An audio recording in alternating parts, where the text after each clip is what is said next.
looking at these in isolation I don't find too bad, but when you see videos or the pictures that I haven't seen of her for a while, the common ones I think I've become a bit desensitised to, but the ones that haven't been used as much are much more difficult to look at, and particularly video. Als John Corner in de villa arriveert, vertelt Kate hem dat Jerry zijn zus en zijn zwager naar het vliegveld bracht. Jerry took them, yeah, he's a bit crumbly, I think. I think he was all right, and then he said, right, I'm going to go now, and then he lost it. And I got a text from Trish, and it said, nearly choked on me full English because of that tiny tears husband of yours, you know. Oh. But yeah. Is he big brother or little brother? Little brother, yeah. Jerry's the youngest, yeah. He's the youngest, isn't he? Of course.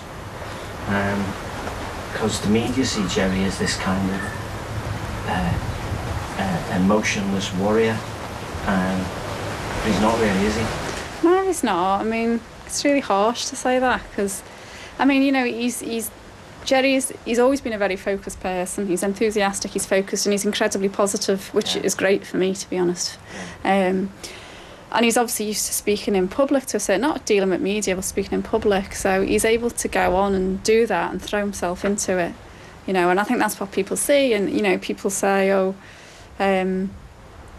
how can you do that? Or how can you stand there and do that when your daughter's been taken and everything? And I mean, I've been like that before, you know, and there's been other cases of kids that have been taken or killed or whatever, and you think to yourself, how does anyone cope with that? How could you get through another day? And then you throw it back to yourself and think, how did I get up this morning? How did I get a shower? How did I get my breakfast? And something obviously gets you through it, apart from the first few days, which you have total sort of physical shutdown, but something gets you through it, do you know what I mean? And I think until you're in that situation, you just can't say. You know, he has his lows as well, you know, for sure. And in fact, probably Jerry's lowest points were often on a Saturday, because we had like a family day. We just say, right, we'll try and put the work on hold as much as you can, and we'll do something with the twins. And he often found that the hardest, because we were having family time without Madeleine, you know, it just didn't seem right. Because you're their friend, people might treat these pictures with some scepticism. What difference do you think it made that you were their friend? Were you, for example, guiding them off camera? Not at all. I was never guiding them off camera, and it's not that kind of relationship with Kate and Jerry. I just let the cameras run, and we burnt a lot of tape. Just let the cameras run. But not without me. We haven't been yet. Er zullen veel mensen zijn die dit niet geloven. Dit is hun vriend en hij filmt wat zij willen dat er gefilmd wordt. Maar de mensen die in hun onschuld geloven zullen tegenwerpen dat ze toen nog niet verdacht waren en dat het onwaarschijnlijk was, als ze schuldig waren, dat ze een filmploeg zouden uitnodigen. See you later. I said to them that I think there's a possibility that Madeleine may not be the story eventually, that you may be the story. What did they say? They were quite distressed by that, really. It had not occurred to them before? Well, it's difficult for me as a friend to be negative and to impart some sense of negativity. Corners gevoel blijkt te kloppen. Op de dag dat er met filmen begonnen zal worden, komt de politie op bezoek bij de McCanns. En ze komen terug. They took most of their clothing. They were taking even the wet clothes out of the washing machine. I was aware that the cuddle cat was boxed up, and we were asked to leave the villa. The crew? Everybody. So they searched the whole villa? Yes. So what, as all this is going on, what do Kate and Jerry make of this? Well, this is the bizarre thing, Richard, because the police said to Kate and Jerry, yeah, we're going to be coming along, we want to do some forensics. And Kate and Jerry were massively optimistic about this. And you've got to remember, if your daughter's missing and the police phone you and say, we want to do some forensics, that's a straw that you hang on to. That's a moment for optimism. De McCanns zeggen dat ze op dat moment aandrongen op een actievere houding van de rechercheurs. De Portugezen wezen hun verzoek om de FBI in te schakelen af, maar ze lieten wel een Brits team overkomen met speurhonden. Kate McCann spreekt met John Corner terwijl dit gaande is. We're just doing absolutely everything we can do, you know, to help find Madeleine. And the last thing we want is to look back and think we could have done more. But they're taking clothing away, they're taking the diary away, they're taking Cuddle Cat away. Were they not thinking things have changed here? No, I was. Tijdens een verhoor met Kate McCann vertellen 2 rechercheurs haar dat ze de verklaringen niet geloven. I do know afterwards she was incredibly upset, and that was the start of a very difficult period.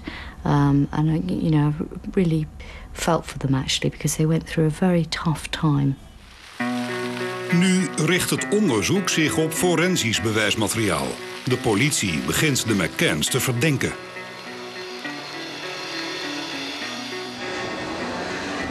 Op donderdag 6 september wordt Kate McCann afgezet in Portimao, waar ze wordt verhoord door de politie. Haar schoonzus Trish gaat mee om haar te steunen. Justine McGuinness, die toen de PR-manager was van de McCanns, gaat ook mee. I have to say I was incredibly impressed, because she just, you know, held her head high and walked into the police station and just, you know, kept on going. And you know, a lot of people wouldn't have been able to have coped going through a media mob. Om 1 uur 's nachts komt ze weer naar buiten. Haar advocaat vertelt haar familie en vrienden wat de politie tegen haar gezegd heeft. Kate foi ouvida como testemunha. As diligências de investigação, obviamente, vão continuar a decorrer. E, como bem sabem, o segredo de justiça impõe-nos que nada mais digamos. I mean, there was an allegation put to Kate that she'd been involved in harming her daughter. You know, a dreadful allegation to be put to any mother. 3 uur 's ochtends, als Kate McCann weer terug is in de villa, komt haar advocaat langs en hij zegt haar dat haar een deal is aangeboden. Als ze schuld bekent aan doodslag, gaat ze maar 2 jaar de cel in. Als hij haar dat vertelt, is Philomena McCann net aan het bellen met haar zus Trish. Trisha hangs out with the mobile, and there I am listening to Kate screaming at the lawyer, "No, no!" And just the emotion and the disgust, her tone, everything that was being conveyed. I mean, what she was saying, the anger, you could feel it. Dit is een keerpunt. 48 uur, vol drama. Eerst worden ze aangemerkt als verdachten. Kate and Jerry McCann have both been today declared acquitted with no bail conditions. Dan besluiten ze dat het tijd is om Praia da Luz te verlaten. Ze gaan naar huis, zonder Madeleine. Dit keer dragen maar weinig mensen een geel lintje. Dit is een zaak die verdeeldheid zaait. Eén groep verdenkt de McCanns. Een andere denkt dat ze onschuldig zijn. Een aantal welgestelde mensen uit die laatste groep neemt een jurist in de arm. It was quite clear when Kate and Jerry came back to the UK that they were subject to an open season of abuse from the media. They'd obviously gone through the tragedy of having their daughter taken in very unfortunate circumstances. And to make matters infinitely worse, we're now subject to a trial by media. Jerry, can you have a picture of you and your wife on the doorstep?